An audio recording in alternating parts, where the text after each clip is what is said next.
వారాహిదేవి హిందూ మత నమ్మకాల ప్రకారం అమ్మవారి శక్తి రూపాలలో ఒకటి. ఈమెను సప్త మాతృకల్లో ఒకరుగా కొలుస్తారు.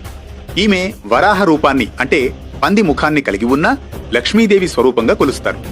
మార్కండేయ పురాణంలోని దేవి మాహాత్మ్యంలో శుంభ నిశుంభ వధ కథ ప్రకారం భగవంతుని శరీరాల నుండి వారి స్త్రీ రూప శక్తులు ఉద్భవిస్తాయి. శివుని నుండి శివాని, విష్ణువు నుండి వైష్ణవి, బ్రహ్మ నుండి బ్రాహ్మణి, ఇలా వరాహస్వామి నుండి వారాహి ఉద్భవిస్తుందట. వారాహి అంటే వరాహ రూపంలో చేతిలో చక్రం ఖడ్గంతో వర్ణించబడి ఉంటుంది. దేవి మాహాత్మ్యం ఆధారమైన కథనం ప్రకారం రక్తబీజుడనే రాక్షసుణ్ణి సంహరించడం కోసం దుర్గాదేవి సప్త మాతృకలతో కలిసి పోరాడుతుంది. ఆ విధంగా అష్టమాతృకలు అవుతారు. వారాహి ఎరుపు వర్ణం చర్మంతో గేదె వాహనంగా చేతుల్లో ఖడ్గం, డాలు, అంకుశం, ఆయుధాలు కలిగి ఉంటుంది.